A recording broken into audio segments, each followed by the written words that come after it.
आइए आपको एक बढ़िया प्रसंग सुनाते हैं। जब सारे ऋषि मुनि साधु शादी करने के लिए तैयार हो गए,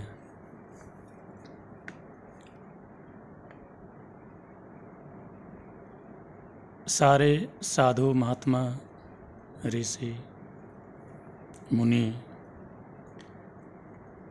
राम जी के सत्संग में सत्संग सुनने जाते थे तो उन्होंने देखा कि राम जी, भगवान राम तो एक गृहस्थ हैं, शादीशुदा पत्नी सहित हैं। ये तो भाई इनके लिए बहुत बढ़िया है, बड़े मज़े की बात है, सुखी हैं। तो राम जी के पास सत्संग सुनने जाते थे, अध्यात्म कथा वार्ता करने जाते थे। तो लौट के आए तो उसमें से एक साधु ने कहा कि राम जी तो, भगवान राम गृहस्थ आश्रम में हैं, पत्नी सहित हैं, सुखी हैं, खुशी से हैं, तो लाओ हम लोग भी क्यों ना शादी कर लें, हम लोग भी अच्छी तरह रहें, खुशी से रहें। तो जब एक साधु ने कहा कि चलिए शादी कर लिया जाए, खुशी से रहें, तो सब ने कहा कि सभी को कन्याएं कहाँ मिलेंगी, औरतें कहाँ से मिलेंगी, लड़कियां कहाँ से इतने साधुओं को मिलेंगी। तो उस साधु ने कहा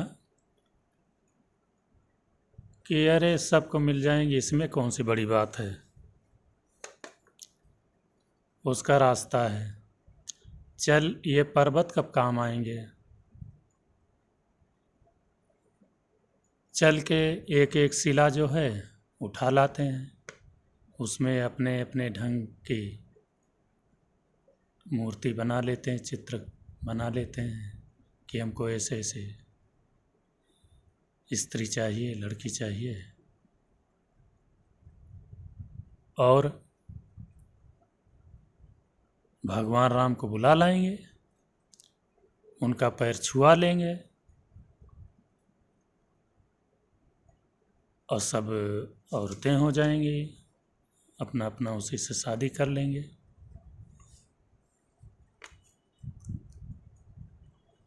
तो इसके बारे में सब लोग भाई बड़े प्रसन्न, अपना गए, सारे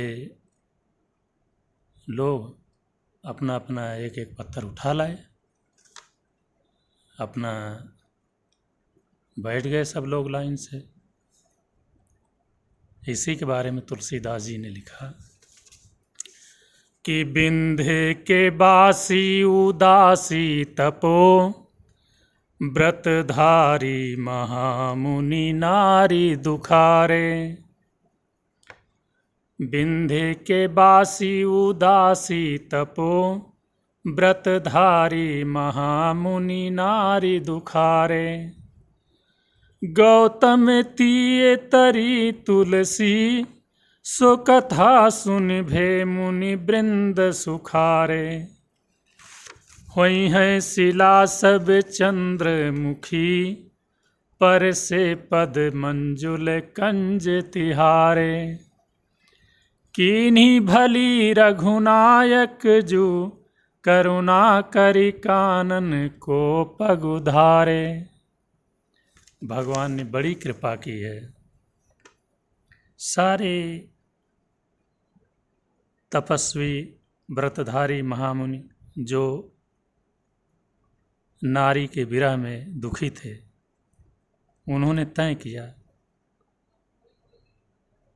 कि जैसे गौतम की महर्षि मुनि गौतम की स्त्री एक पत्थर बन गई थी, औरत बन गई, तो वैसे जब पत्थर को छूने से औरत बन जा रही हैं तो भगवान राम को बुला लाएंगे और सारे पत्थरों में वो छुआते जाएंगे, औरतें बनती जाएंगी, सब लोग शादी कर लेंगे, बढ़िया से रहेंगे।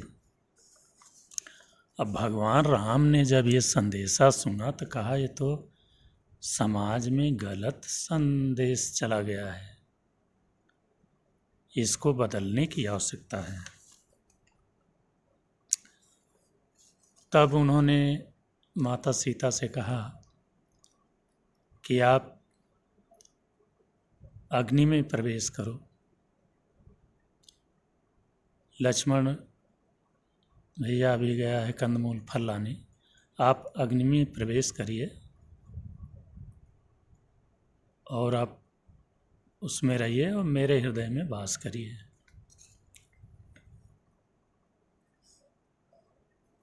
फिर हम कुछ लीला करने वाले हैं, लीला करेंगे। माता सीता अग्नि में प्रवेश हुई, श्री राम के हृदय में वास करने लगी।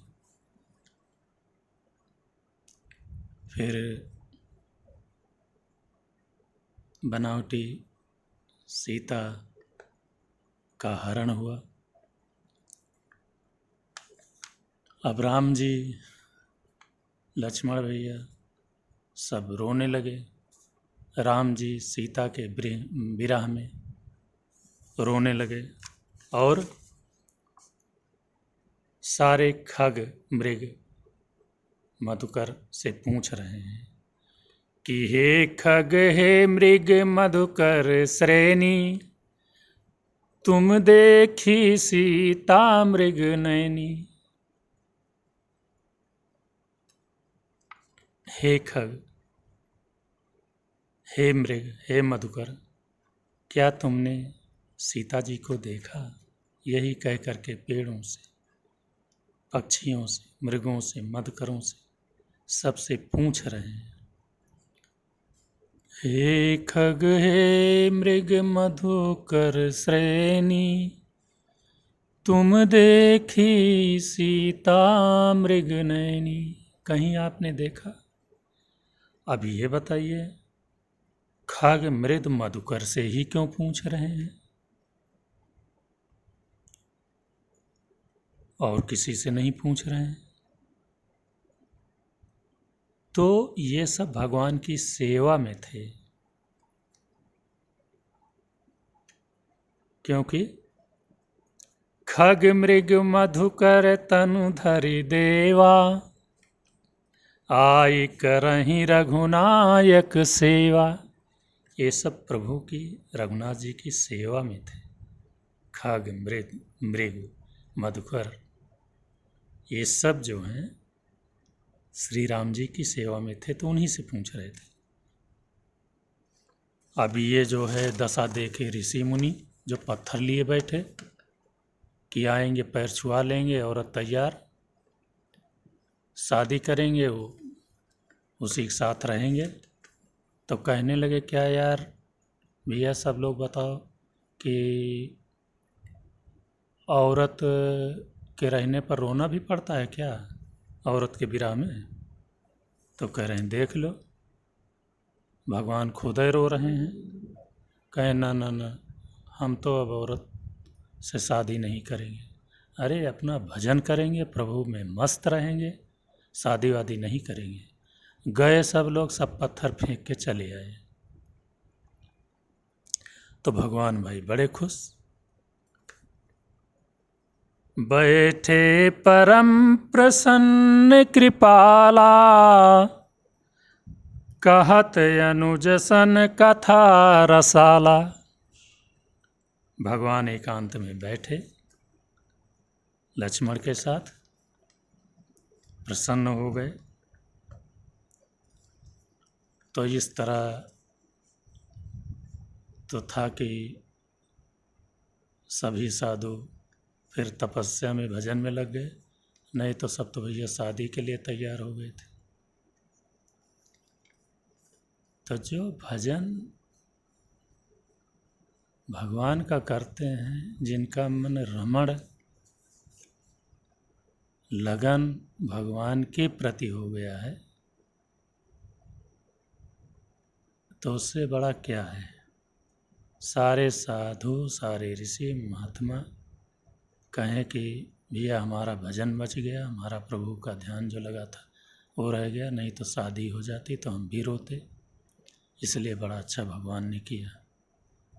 भगवान हैं जो झेल सकते हैं, हम लोग नहीं झेल सकते। सब खुशी होकर के भगवान का स्मरण करने लगे, भजन करने लगे, भगवान में लीन हो गए। तो ये कथा आपको कैसे लगी? आप अच्छी लगी हो, अच्छा लगा हो कथा, तो आप लोगों तक भाई पहुंचाइए, लोग आनंद लें। बोलो श्री रामचंद्र भगवान की जय, सियावर रामचंद्र की जय, बोलो हनुमान जी स्वामी की जय। प्रणाम।